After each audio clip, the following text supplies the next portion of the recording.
जनकल्याणासाठी जन्मजन्म उभा, जनसेवेचा हाती दिनरात बसा.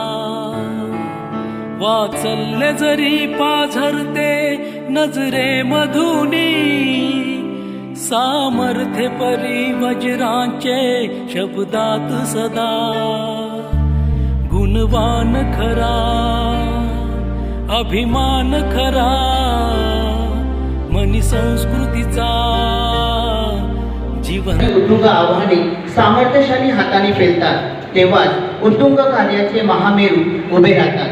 याचे मूर्तिमंत उदाहरण म्हणजे आपले लाडके साहेब, भारतीय विद्यापीठचे संस्थापक आणि भारतीय विद्यापीठ अभिमत विश्वविद्यालयाचे कुलपती सन्माननीय श्री डॉक्टर पतंगरावजी कदम साहेब यांच्या तृतीय पुण्यतिथीनिमित्त याचे औचित्य साधून आपण सर्व इकडे उपस्थित आहोत. साहेबांच्या vice principal R S. Kadam sir, pre primary head mistress Rashmi Kulkarni ma'am,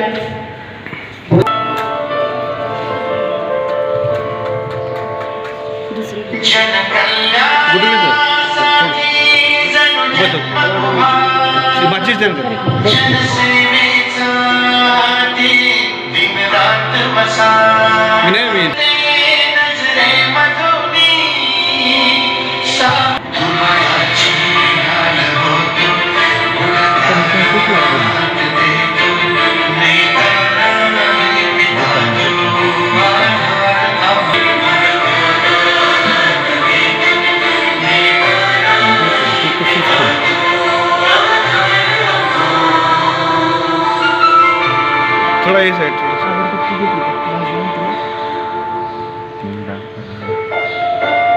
sir, थोड़ा सा ये साइड.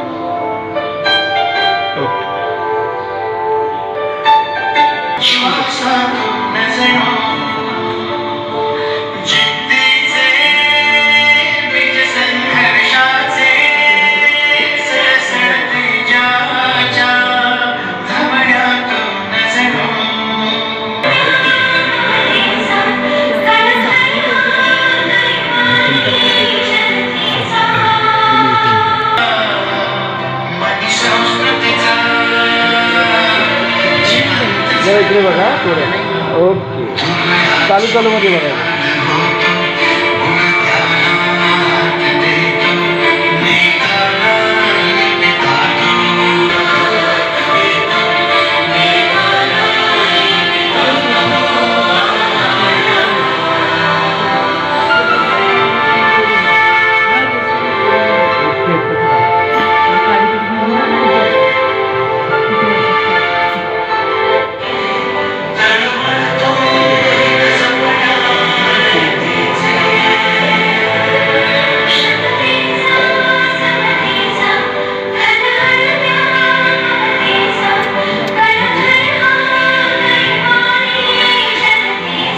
इकडे बघा.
Good morning to one and all present over here.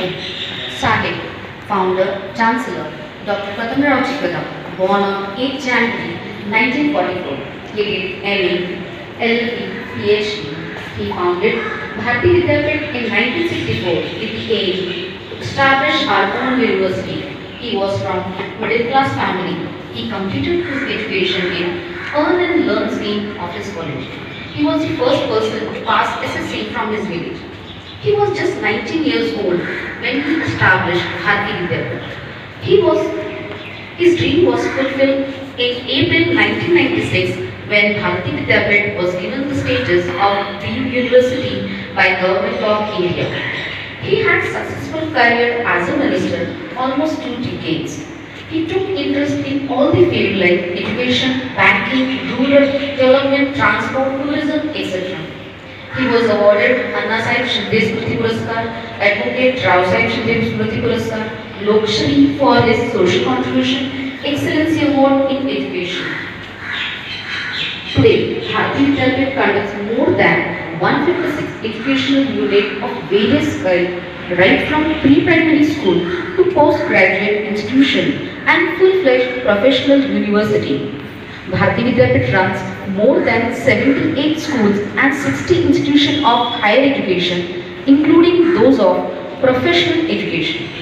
He started certificate examination in maths and English for his school-going children to create liking for these two subjects.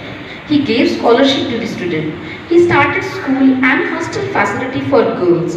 He offered free medical help to the poor with the motto of social transformation through dynamic education. He offered help to the poor and needy children. He took keen interest in the rural development. He was a philanthropist of repute. He had a dynamic personality. He did lot of charity in his life.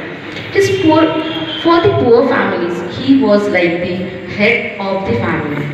Today, 9th March is the black day for all of us because our lovable sir was no more on this day. But still, we will all remember him in our memories forever. I conclude my speech with note, महाथोर पुण्याचे ते संचित झाले, भारती विद्यापीठाचे प्रगती आमचे, जीव कर्मयोगे जगी जन्म झाला, परिशेवटी काळमुखी निमाला. थँक्यू. यानंतर भारती विद्यापीठ प्रशाला व ज्युनियर कॉलेजचे प्राध्यापक श्री शशिकांत मुळीक सर आपले विचार इथे प्रकट करतील. Sir please. मुंबई शैक्षणिक संकुलाचे सर्व इन्चार्ज हेड्स, आमचे सर्व सहकारी मित्र, शिक्षक शिक्षकेतर कर्मचारी, खरं म्हणजे भारती विद्यापीठाच्या इतिहासातला हा सगळ्यात वाईट दिवस त्याचा. तर मला अजून आठवतं की याच दिवशी मी बरोबर 6 वाजता हॉस्पिटलमध्ये होतो. लीला हॉस्पिटल बाहेर उभे होतो. बाहेर कदम सर उभे होते. फक्त मी कदम सरांना एवढंच बोललो होतो की सर नक्की काय आम्हाला ऐकायला मिळतं असं. सर बोलले बाळासाहेब त्यातले खेळ नक्की काय होणार आहे का. खरं म्हणजे त्याच्या बोलण्यातून समजलं होतं काय होतं काय होणार आहे, पण मन मला तयार होतं. कारण परिस्थिती आहे, साहेबांना आम्ही खूप जवळून पाहिले. इतक्या जवळून पाहिले मी ना त्या विश्वासात म्हणतो की कुठेही करू नका, साहेबांना मी विश्वास शिकलो. कारणच आहे की आम्ही आयुष्यामध्ये कधी हे सॉरी मला बऱ्याच वर्ष 20 वर्ष चालू होतं. कधी आयुष्यात कल्पना केली होती आम्ही की शाळेमध्ये कॉलेज असताना की आम्ही इथंपर्यंत पोहोचू शकलो. कारण आम्ही सगळे खेळत आम्ही मुलं होतो. आमच्या शाळा परिचय सुरू पाहिजे असते ना तर कोणाला आम्हाला इकडून सांगितलं असताना पुढे जाऊन तुमच्या आयुष्यामध्ये या घटना घडणार, त्या गोष्टी घडणार आहे, तर कदाचित तेव्हा आम्हाला सुद्धा पटलं नसतं की असं काय होऊ शकतं आपल्या आयुष्यामध्ये. कारण तुम्हाला असं दिसेल की आमचे जेवढे बऱ्यापैकी जे लोक आहेत ना सांगा म्हणजे त्यावेळेस असणारा तुमचा तो बिलोडेवाजी मतदारसंघ असेल किंवा आजचा पोलीसकडे गाव, तिथं शिकणारी जी मुलं आहेत ना खरोखर आर्थिक परिस्थिती एवढी डाऊन आहे सगळ्यांची ना. कारण मी तिथे सांगण्यात नाही त्या गोष्टी त्या, पण केवळ आणि केवळ ही व्यक्ती जन्माला आली म्हणूनच आमच्यासारखे विद्या आमच्यासारख्या मुलांना इथं पण त्यांनी संधी मिळाली आणि आयुष्यात काहीतरी बऱ्याच संधी मिळाली. आम्ही अशी कधी कल्पना केली नव्हती की साहेब असे अचानक आपल्यातून जातील अशी. पण साहेबांनी एवढ्या जवळून पाहिलं आहे ना, म्हणजे साहेब जेव्हा कधी आमच्याशी बोलायचे ना, फार काय बोलले त्यांच्याशी, पण असं होतं ना, या माणसाच्या अंगामध्ये पॉझिटिव्ह एनर्जी एवढी होती ना, साहेब जरी दिसले आम्हाला ना तरी सुद्धा आमच्या अंगामध्ये एवढं बसायचं ना की काय पाहिजे ते करायला तयार असायचं. मला वाटतं मी पहाटे काय काय वेळेला 4 वाजता मी बंगल्यावरती पोहोचले साहेबांच्या सोनसळच्या. कदम सरांच्या आमच्या शहराच्या वरची लेशनंतर्गत आम्ही बरेच कामं करायची दिसली, पण ती करण्याकरता आम्हाला वेळ काढ नसायचा आणि आम्हाला काय वाटायचं त्या गोष्टी. साहेबांनी एवढं काय दिलं आम्हाला, म्हणजे मला असं समजत नाही की आमच्या बीडवाली मतदारसंघातल्या किंवा इतर राहणार, आणि सगळ्यात महत्त्वाचं असं होतं की कोणती गोष्ट करताना साहेबांनी मनामध्ये स्वार्थ कुठलीही केली नाही. साहेब म्हणा किंवा साहेबांच्या कुटुंबातले सगळे म्हणा किंवा नेहमी होतं की पैसा काय साईडचा असतो सोडून द्या, पण जी द्यायची दानत जी असते ना ती फक्त कदम कुटुंबाच्यातच आहे फक्त. आणि आम्ही एका एवढ्या जिद्दीवरती लढत असतो, मतदारसंघात ते फाईट करत असतो. कधी वाटलं नव्हतं की साहेब एवढं, कारण मी अगदी आपल्या आता पर्सनल एक्सपिरियन्स सांगायचं म्हणजे सर, तर आपण जरी एखादं काम घेऊन गेलो ना, आपण म्हणतो की वैयक्तिक, कारण मी बऱ्याचदा अनुभवले भारतीय विद्यापीठामध्ये लोकांच्यामध्ये काही गैरसमज आहेत की त्याच्यामध्ये गॅप आहे, दरे मध्ये बरेच लोक आहेत, असं काही नाही. फक्त प्रश्न असा आहे की आपण पोहोचतोय कुठंपर्यंत आणि आपलं म्हणणं मांडतो कसं ते फार महत्त्वाचं आहे. कारण मी स्वतः एकदा साहेबांच्या समोर बसून अनुभव घेतलेला आहे. हे तुमच्या वैयक्तिक आयुष्यामध्ये साहेबांचं महत्त्व किती आहे ना, जर तुमची कधी एकदा मुलाखत झाली साहेब, म्हणजे एकदा मला साहेब स्टेशनवरती भेटले होते, मला जाताना आता एवढा मोठा मिनिस्टर एवढे कुठे साहेब, फक्त भारतीय विद्यापीठाचा एक गट आहे म्हणून त्यांना फक्त नमस्कार करायला गेलो होतो. तिथेही ते विचारत होते की तुझी जायची व्यवस्था काय केलीस तू, बुकिंग केलं का, रिझर्वेशन केलंस का. आता त्यावेळेस साहेब मिनिस्टर होते आणि सुट्टीवाली मुंबईमध्ये मी विटीला बसायला गेलो तिथं मला भेटले, त्यावेळी ते विचारत होते की तुझी व्यवस्था काय झाली. म्हणजे it was unimaginable, it was totally unexpected. A person like me going to him asking something about just saluting him and just asking the person तुझी परिस्थिती कशी आहे, आणि थोडंसं लेट गेलो तर तेही विचारतो की एवढं लेट काय करायचं, नक्की तिथं काय चाललंय. म्हणजे मला सगळ्या इंचार्जला सांगायचं आहे की साहेबांचं असं होतं की फक्त इंचार्ज लोकांच्याकडून माहिती साहेबांना पडलं, तर साहेब भेटेल त्याला विचारलं काय चाललंय, 10 दिवस तुला गेलेस मला. मी 11-10 चाललो होतो, म्हणलं साहेबांकडे आपसा एक एक्स्ट्रा वेळ थांबलो होता मी. म्हणजे साहेबांच्याबद्दल जर आपण गप्पा मारत असतो इथे ना, दिवस पूर्ण नाही.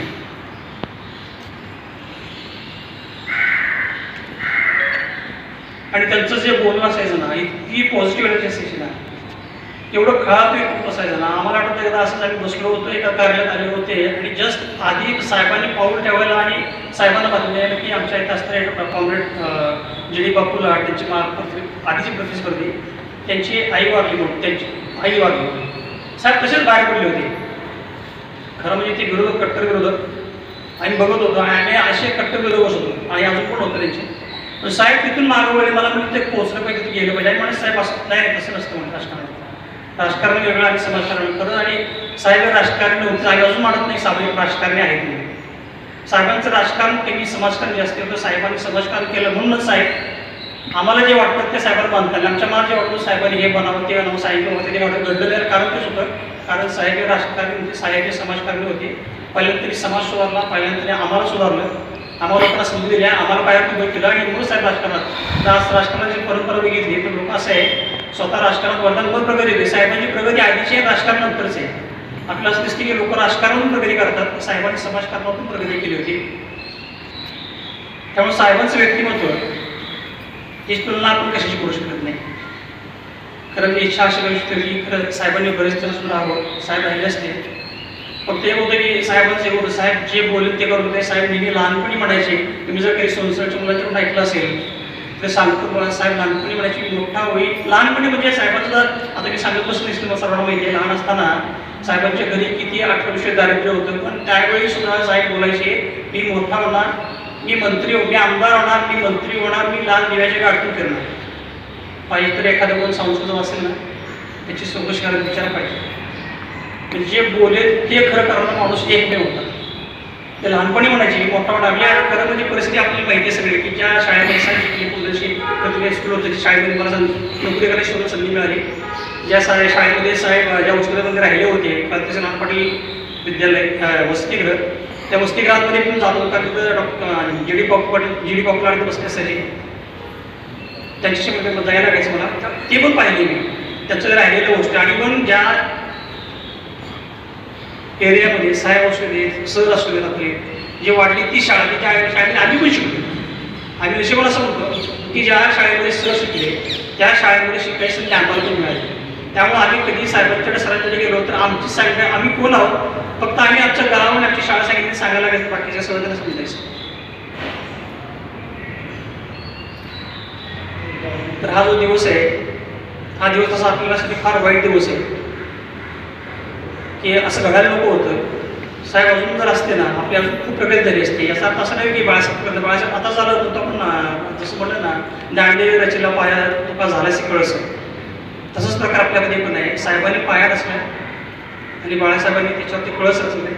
आपल्या सर्वांचं काम एक आहे, आपली भारतीय जनतेची परंपरा आहे, जी आपली कीर्ती आहे ती आपण अशीच ठेवूया आणि साहेबांच्या प्रति आपला आदर व्यक्त करूया.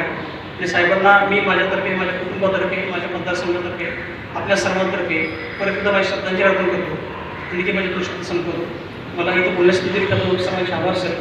थँक्यू.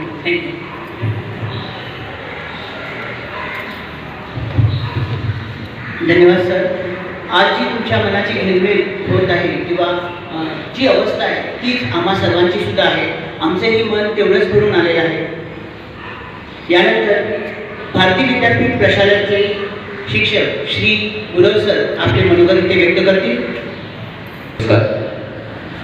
सॉरी 9 मार्च आपल्या सर्वांचा भारतीय विद्यापीठ सदस्य जे परिवार आहे या परिवाराच्या दृष्टीनं आजचा दिवस हा एक दुःखाचा दिवस आपण मानतो. कारण आपण आपलं जे एक व्यक्तिमत्व आहे परिवारातलं, कुटुंबातलं, ते म्हणजे साहेब.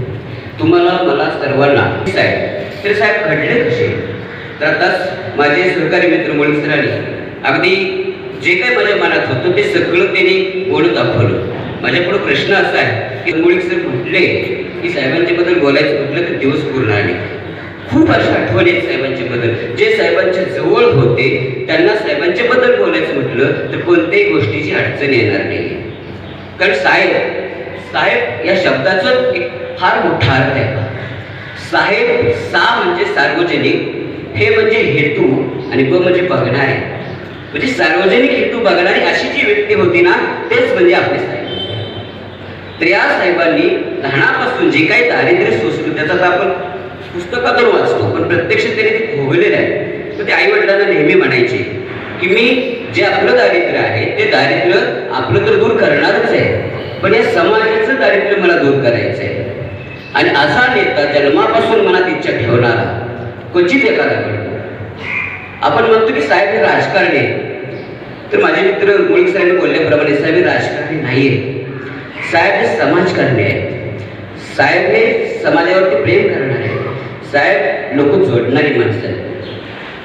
आपण एक राजकारणात अनुभव पाहत असतो की प्रत्येक राजकारण्याला एक शत्रू असतो, म्हणजे त्याचा तो शत्रू पक्ष असेल, विरोधी पक्ष असेल. परंतु साहेबांना मी अगदी अभिमानाने सांगेन की साहेबांचं काम मी करतोय 1980 सालापासून.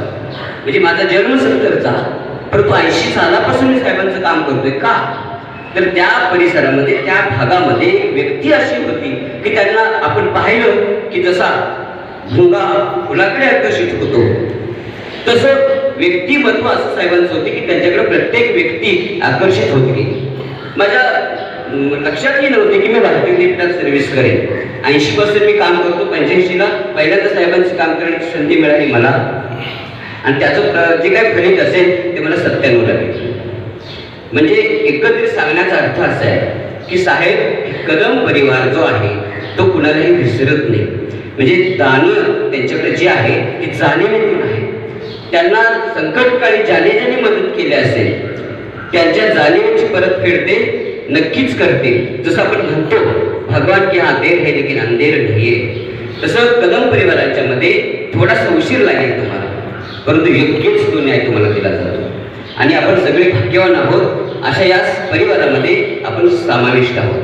मग कोण मतदारसंघात नसेल, कोण मतदारसंघातला नसेल, पण एक आपलं काहीतरी पूर्वजन्मीचं पुण्य समजायचं किंवा साहेबांचे काहीतरी लागेबंदी आपले आहेत असं समजायचं आणि आपण या संस्थेत जॉईन झालेलो आहोत, तर हे आपण आपलं भाग्य समजायचं. तर साहेबांच्या राजकारणाबद्दल मला जर बोलायचं असेल तर मी एकच सांगेन की साहेब ज्यावेळी एस टी मेंबर झाले 1968ला, त्यावेळी एस टी मेंबर झाल्यानंतर त्यांनी पहिल्यांदा राजकारणाला सुरुवात केली आणि राजकारण करत असताना त्यांनी मनात विचार घेतला की आपल्याला राजकारण करायचं नाही आहे, आपल्याला समाजकारण करायचं. आणि एस टी मेंबर झाल्यानंतर धडाधड निर्णय घेतले आणि जशी ठप्प झालेली महामंडळाची सेवा जशी गतीला लागली तसं साहेबांच्या आयुष्य गतिमान झालं एस टी महामंडळ मेंबरपासून.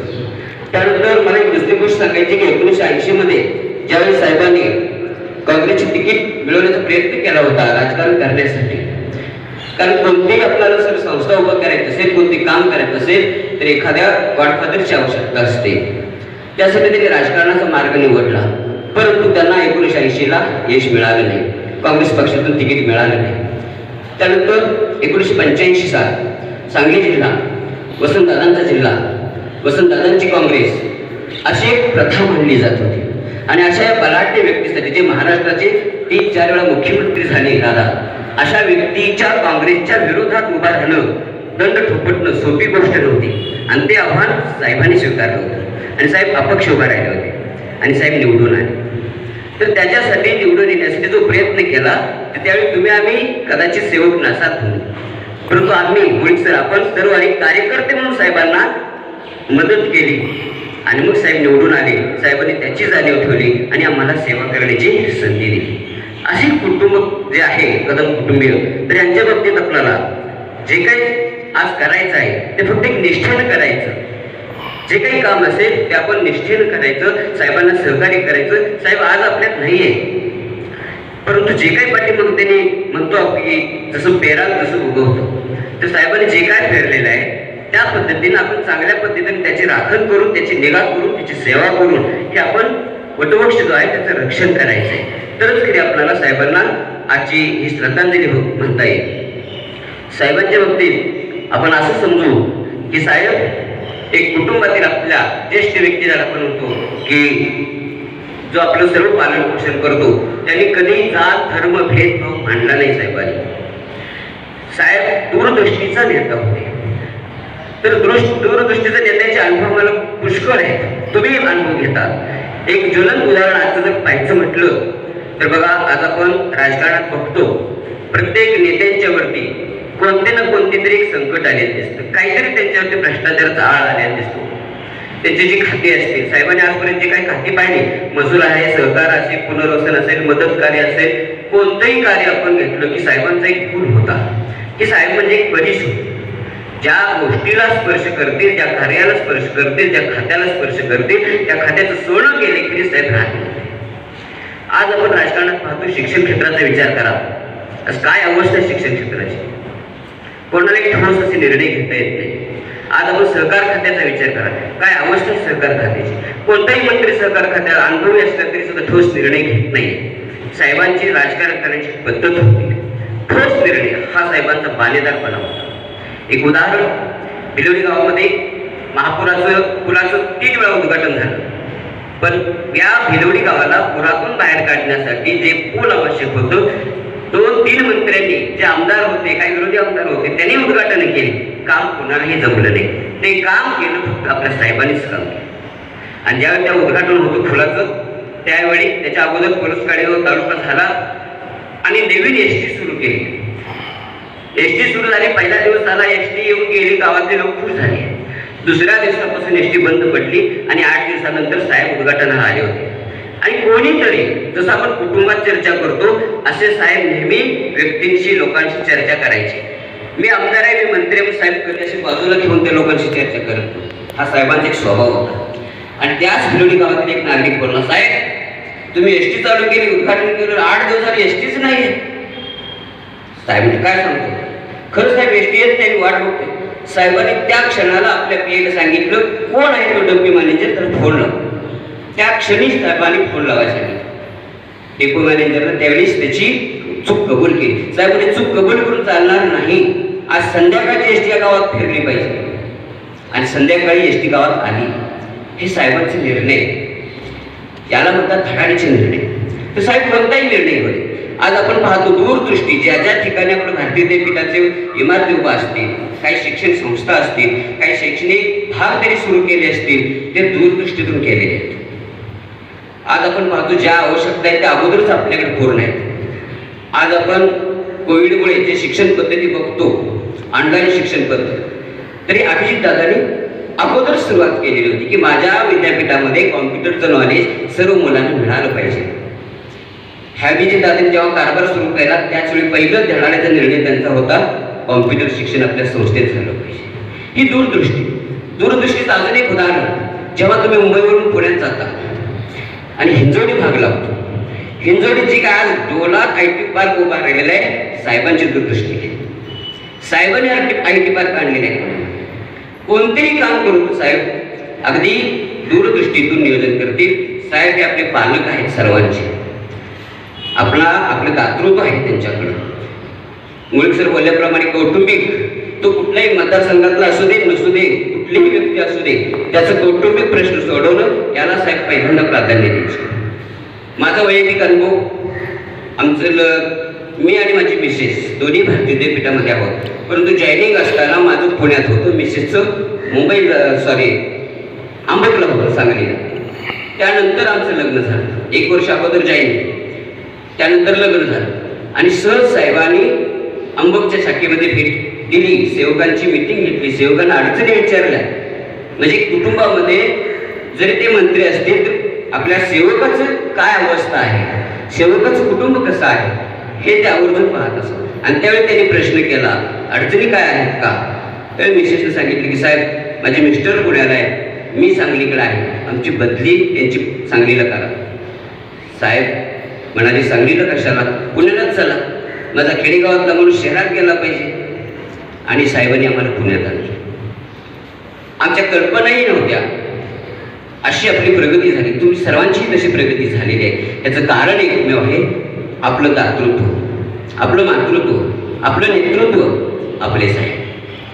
आपण साहेबांच्यासाठी खरी श्रद्धांजली एकच करू शकतो, त्यांच्या विचारानं चाललो पाहिजे, त्यांच्या विचाराला आपण सहकार्य दिलं पाहिजे, त्यांच्या विचाराशी आपण एकनिष्ठ राहिलं पाहिजे. आता साहेबांच्या पश्चात हे भारतीय विद्यापीठाची सेवा करणं आणि बाळासाहेबांना साथ करणं, कदम परिवाराला सहकार्य करणं हीच आपली जबाबदारी आहे. आणि हे जर आपण सर्वांनी केलं तर साहेबांना खरीच आपल्याकडून आदरांजली होईल. आणि आज या समारंभ प्रसंगी मी माझ्या परिवाराच्या वतीनं, माझ्या वतीनं आणि आपल्या संकुलाच्या वतीनं विनम्र अभिवादन करतो आणि इथं थांबतो. धन्यवाद.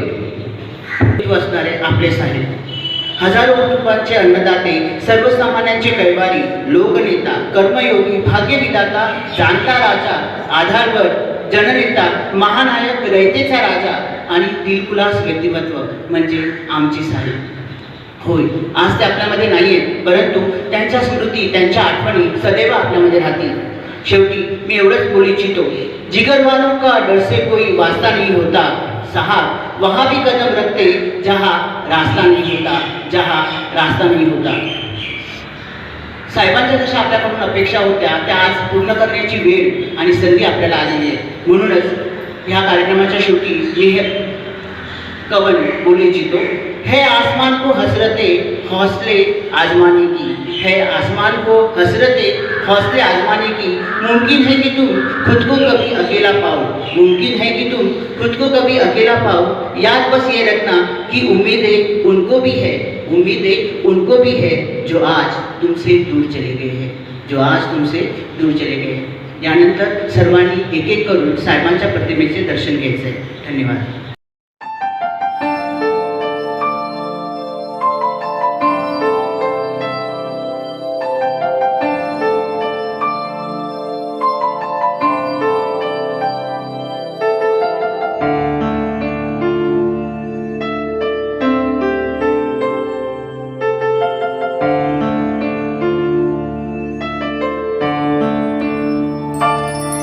जनकल्याणासाठी जनुजन्म उभा, जनसेवेचा हाती दिन रात बसा. वात्सल्य जरी पाझरते नजरे मधुनी, सामर्थ्य परी वज्रांचे शब्दात सदा. गुणवान खरा अभिमान खरा, मनी संस्कृतीचा जिवंत झरा. दुबळ्याची ढाल होतो, उडत्याला हात देतो. नेता नाही पिता तो, आधार आम्हा. दुबळ्याची ढाल होतो, उडत्याला हात देतो. नेता नाही पिता तो, आधार आम्हा.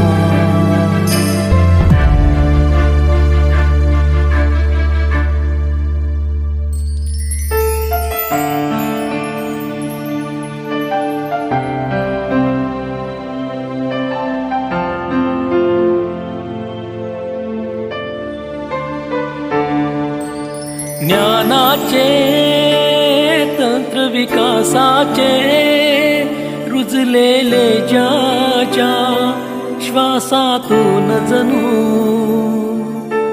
जिद्दीचे बीज संघर्षाचे सळसळते ज्याच्या धमन्यातून जणू. कधी निधड्या छातीने, कधी कळव्या नीतीने तळमळतो हित जपण्या रयतेचे. क्षमतेचा समतेचा घन हळव्या ममतेचा खळखळ हा कैवारी जनतेचा. गुणवान खरा अभिमान खरा, मनी संस्कृतीचा जिवंत झरा. दुबळ्याची ढाल होतो, उडत्याला हात देतो. नेता नाही पिता तो, आधार आम्हा. दुबळ्याची ढाल होतो, उडत्याला हात देतो. नेता नाही पिता तो, आधार आम्हा. जनकल्याणासाठी जन्म उभा, जनसेवेचा हाती दिन रात बसा. वात्सल्य जरी पाझरते नजरे मधुनी, सामर्थ्य परी वज्रांचे शब्दात सदा. गुणवान खरा अभिमान खरा, मनी संस्कृतीचा जिवंत झरा. दुबळ्याची ढाल होतो, उडत्याला हात देतो. नेता नाही पिता तो, आधार आम्हा. दुबळ्याची ढाल होतो, उडत्याला हात देतो. नेता नाही पिता तो, आधार आम्हा. दुबळ्याची ढाल होतो, उडत्याला हात देतो. नेता नाही पिता तो, आधार आम्हा.